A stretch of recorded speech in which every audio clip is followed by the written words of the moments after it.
Doctors நேரம் நேயர்களுக்கு இந்த நாள் இனிய நாளாக அமைய வாழ்த்துக்கள். நான் உங்கள் ஷேக் மீரான். இன்னைக்கு முடி கொட்டுற பிரச்சனை பாத்தீங்கன்னா எல்லாருக்குமே ரொம்ப ஸ்டாண்டர்டா, அதாவது எனக்கு முடி கொட்டலங்க அப்படின்னு சொன்னா ஆச்சரியமா பாக்குற அளவுக்கு ஆயிடுச்சு. இன்னைக்கு இதுக்காக நம்ம லோக்கல் ப்ரொவிஷன் ஸ்டோர்ல இருந்து மெடிக்கல் ஷாப்ல இருந்து இன்னைக்கு ஆயிரக்கணக்கில் செலவழிச்சு பார்க்க டாக்டர் வரைக்கும் இன்னைக்கு இதுக்கான தீர்வுக்காக ஆயில் தேடி அலையிறோம். ஆயிலால முடி கொட்டுறதை நிறுத்த முடியாது அப்படிங்கிறத நம்ம ஏத்துக்கிட்டே ஆகணும். ஆயில் தேய்க்கிற சொல்லுவாங்க, ஒரு மரத்துல பூ உதிருது, ஒரு மரத்துல ஒழுங்கான காய் வரல அப்படின்னு சொன்னா அந்த பூவுல காயில போய் தண்ணி ஊத்துனா எவ்வளவு மடமைத்தனமோ அதே போலதான் இன்னைக்கு முடி கொட்டதை நிறுத்தத்துக்காக எண்ணெய் தேய்க்கிறது சரியாகும் அப்படின்னு நினைக்கிறது பெரிய ஒரு முட்டாள்தனம். எப்படி அதுக்கு சரியாக்கணும் அப்படின்னு சொன்னா அதுக்கான இயற்கையான முறை தான். அதாவது ஒரு மண்ணுல பிரச்சனை இருக்கு, அந்த செடி ஒழுங்கா வளரலன்னா அதுக்கான முக்கியமான காரணம் அந்த வேர் இருக்கக்கூடிய அந்த மண்ணு தான். அந்த மண்ணுல சரியான முறையில உரத்தை போட்டோம், சரியான முறை அந்த வேர்ல தண்ணி ஊத்தணும் அப்படின்னா கண்டிப்பா அந்த செடி ரொம்ப செழிப்பா வளரும். அதுல இருந்து பல விஷயங்களை நம்ம பலன் பெற முடியும். அது பெரிய மரமாக மாறி பல பேருக்கு பல பிரயோஜனங்கள் கொடுக்கும். அதே மாதிரி நம்மளோட உடலையும் இறைவன் வச்சிருக்கிறான். அந்த உடலை நம்ம சரியான முறையில பக்குவப்படுத்திட்டாலே போதும். உடலுக்கு தேவையான ஆரோக்கியம் சொல்ல போனா புரோட்டீன் டெஃபிஷியன்சி, நம்முடைய அயன், மெக்னீசியம், ஜிங்க், காப்பர் இந்த மாதிரி விஷயங்கள் எல்லாம் குறையறது காரணமாக தான் நம்முடைய முடி உடுறதுக்கான முக்கியமான இதெல்லாம் ஒரு அடையாளம். முடி உதிரதுக்கான முக்கியமான ஒரு அடையாளமா நம்ம என்ன நினைக்கணும், நம்ம உடம்ப பலகீனமாகிட்டு இருக்கு, நம்ம உடம்புல இருக்கக்கூடிய இந்த சத்துக்கள் எல்லாம் போய்கிட்டு இருக்கிறதுனாலதான் முடி உதிருது. அப்ப முடி உதிர்வு நிறுத்தணும் என்ன செய்யணும், இந்த சத்துக்கள் விஷயத்துல நம்ம கொஞ்சம் பிளான் பண்ணா போதும். நம்ம இந்த சத்துக்களை சரியான நம்ம உடம்பு கொடுத்துரும். அதான் சொல்லுவாங்க, ஆரோக்கியமான உணவுகள் நம்ம உடலுக்கு எடுத்துக்காத வரைக்கும், அதாவது நம்ம இன்டேக் சொல்லுவாங்க, முடி உதிரத்துக்கு தேவையான ஜிங்க், காப்பர், அது போல மெக்னீசியம், புரோட்டீன், இந்த மாதிரி விஷயம், பயோட்டின், இதெல்லாம் நம்ம உணவுகளா எடுத்துக்கொள்ளும் போது என்ன ஆகும்னா ஆட்டோமேட்டிக்கா நம்ம முடி உதிர விஷயத்த நேரடியாக ஸ்டாப் பண்ணலாம், நிரந்தரமா ஸ்டாப் பண்ணலாம்.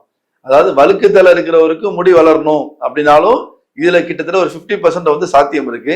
ஆனா வெறும் எண்ணெய் தேய்க்கிறது மட்டும் முடி உதிரத்துக்கு ஒரு சிறந்த வழியாக நம்ம நினைச்சிட்டு இருந்தோம் அப்படின்னா அதுக்கு நம்ம காசு செலவு பண்ணிட்டு இருப்போம். நமக்கு ஒரு திருப்தி இருக்கும், நம்ம ஒரு நல்ல காஸ்ட்லியான எண்ணெய் வாங்கி தேய்க்கிறேன்னு சொல்லி ஒரு திருப்தி மனதளவுல இருக்குமே ஒழிய மற்றபடி பிரயோஜனத்தை பார்க்க முடியாது. அப்படி பார்த்தாலும் இன்னைக்கு வல்லுநர்கள் சொல்றாங்க 20% மட்டும்தான் எண்ணெயால முடி வளர்றத லைட்டா ஒரு இம்ப்ரூவ் பண்ண முடியும். அது ரூட்ல இருக்கக்கூடிய ஏதாச்சும் குறைகள் மட்டும்தான் அது சரி செய்யும் ஒழிய நிரந்தரமாக நம்ம ஆணி வேர்ல இருந்து நம்ம உடல் மூலியமா ஏற்படக்கூடிய பலகீனங்கள்ல இருந்து முடி உதிர தவிர்க்க முடியுமானா கண்டிப்பா முடியாது. அதற்காக நம்ம உணவுகள், குறிப்பாக காலையில நம்ம இருக்கக்கூடிய உணவுகள், மதியம் எடுக்கக்கூடிய உணவுகள், இரவுடைய உணவுகள் நம்ம கொஞ்சம் பிளான் பண்ணி சாப்பிடணும். எதுல பயோட்டின் அதிகமா இருக்கு, எதுல புரோட்டீன் அதிகமாக இருக்கு, எதுல ஜிங்க், காப்பர், இந்த மாதிரி விஷயங்கள். குறிப்பா சொல்லணும்னா பழங்கள் சாப்பிடக்கூடிய கடைசி நேரம் அப்படின்னா அது மதியானம் 4 மணி, சாயந்தரம் 4 மணிக்கு மேல இந்த பழங்கள்லாம் நம்ம சாப்பிடவே கூடாது. ஏன்னா இன்னைக்கு பொதுவா பழக்கம் என்ன அப்படின்னா, நான் ஆரோக்கியமா பழம் சாப்பிட்றேன், ஆப்பிள் சாப்பிட்றேன், நான் மாதுளம் பழம் சாப்பிட்றேன்னு சொல்லிட்டு நைட்டு வேலையெல்லாம் முடிச்சுட்டு உட்காந்து சாப்பிட்றாங்க ஃபேமிலியா.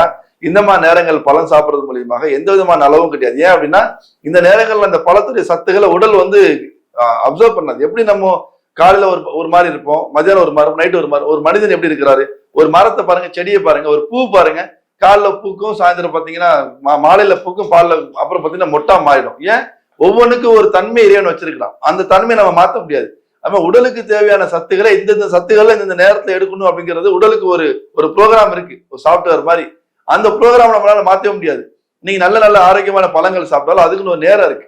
அதனாலதான் அடிக்கடி சொல்லுவேன், பப்பாளியா இருக்கட்டும், நீங்க உங்களுக்கு எந்த பழம் ரொம்ப சீப்பா இருக்கும், நான் இதுதான் சாப்பிடுங்க அப்படின்னு சொன்னா அது உங்களுக்கு காஸ்ட்லியா தெரியும். அதனாலதான் நான் சொல்றேன், உங்களுக்கு எந்த பழம் இப்ப சீசன்ல சீப்பா இருக்கோ அந்த பழத்தை வாங்கி சாப்பிடுங்க.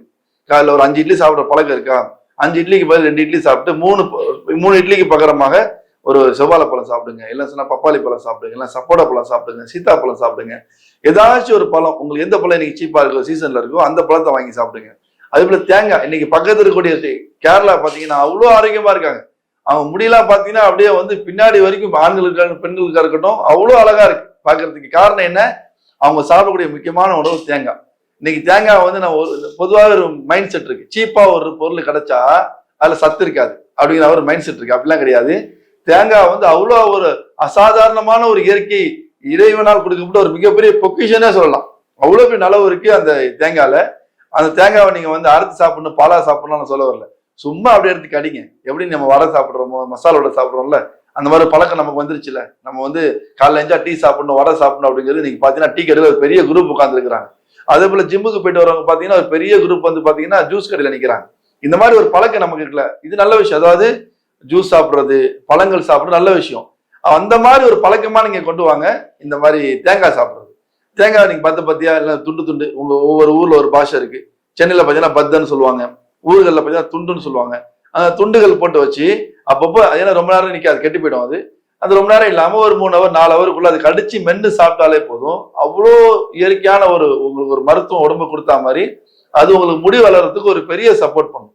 அந்த மாதிரி விஷயங்களை வந்து நம்ம கொஞ்சம் செய்யறது. அதே போல தேங்காய் எண்ணெய் தேய்க்கிற பழக்கம் இருந்தா கூட அது பகல்ல தேய்க்கிற பழக்கம் இருக்கு, அது நல்ல பழக்கம் கிடையாது. ஏன்னா பொதுவா நம்ம குளிக்கும் போது உடம்பு வந்து குளிர்ச்சி ஆயிடும்.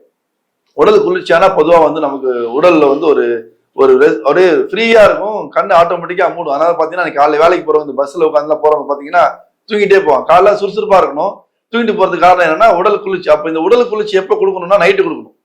நைட்டு தூக்கம் வராம சிரமப்படுறதுக்கான முக்கியமான காரணம் உடல்ல அந்த ஹீட் வந்து ப்ரொடியூஸ் ஆகிக்கிட்டே இருக்கு. உடல் குளிர்ச்சியை நம்ம கொடுக்காதன் காரணமாக நைட்ல தூக்கம் வர மாட்டேங்குது.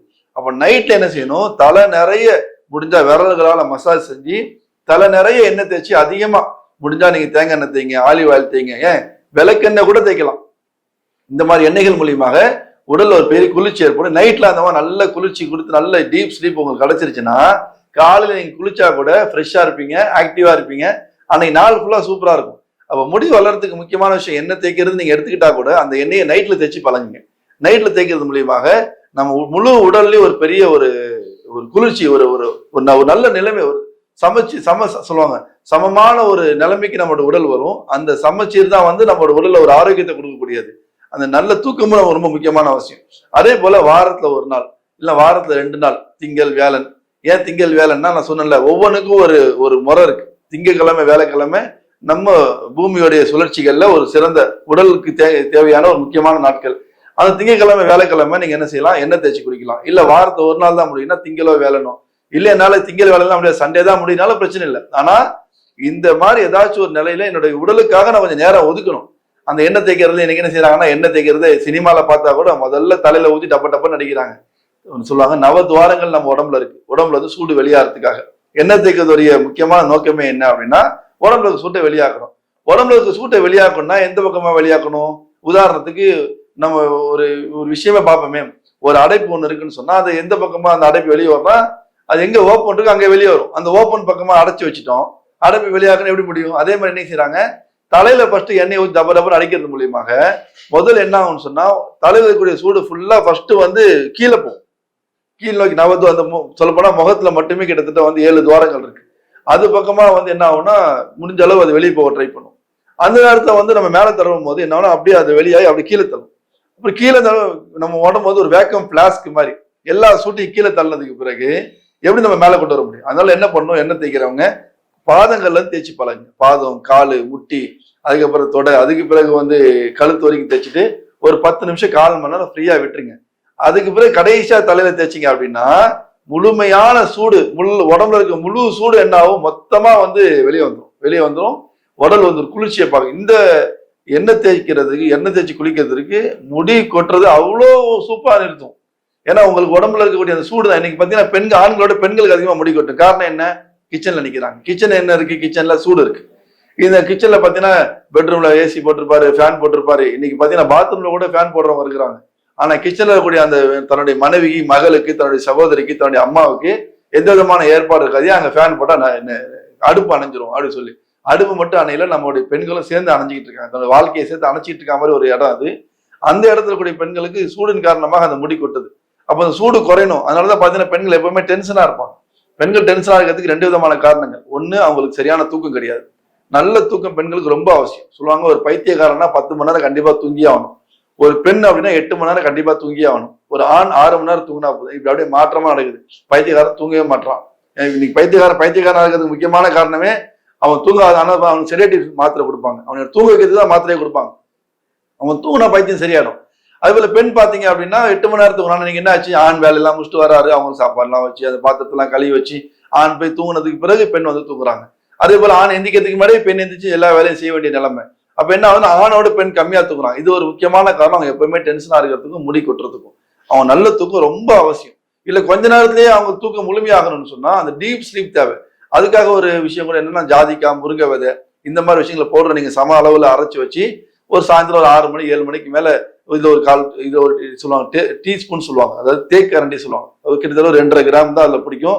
அந்த இது ஒரு 2.5 கிராம், அது ஒரு 2.5 கிராம் பால்ல கலந்து குடிக்கிறது மூலியமாக ரொம்ப ஆழ்ந்த தூக்கம் வரதுக்கு ஒரு பெரிய ஒரு இயற்கையான ஒரு முறைன்னு சொல்லலாம். அந்த மாதிரி முறைகளை ஃபாலோ பண்றது, நல்ல டீப் ஸ்லீப் கொடுக்கறது, அதே போல நான் சொன்ன மாதிரி வாரத்துல ஒரு நாள் ஆண்கள் பெண்களும் எண்ணெய் தேய்ச்சி குளிக்கிறது, நல்ல உணவுகளை உடலுக்கு எடுத்துக்கொள்றது, இதுக்கு பிறகு எண்ணெய் தேய்க்கிறது இருக்கே, இது கண்டிப்பா முடி கொட்டுறதை நிறுத்துறதுக்கு ஒரு முக்கியமான ஒரு காரணமா இருக்கும். அது இல்லாம முடியை வந்து நான் வெறும் எண்ணெய் தேய்ச்சி மட்டும் 500 ரூபா கொடுத்து 700 ரூபா கொடுத்து 1000 ரூபா கொடுத்து எண்ணெய் வாங்கிட்டேன், இந்த மாதிரிலாம் காமிச்சாங்க, இப்படி பிஃபோர் ஆஃப்டர் இந்த மாதிரிலாம் முடி காமிச்சாங்க, இந்த மாதிரிலாம் காமிச்சு எங்களுக்கு வந்து தீர்வு கொடுத்தாங்க சொன்னா கண்டிப்பா நீங்களே யோசிச்சு பாருங்க எத்தனை பேருக்கு தீர்வு கிடைச்சிருக்குன்னு சொல்லி.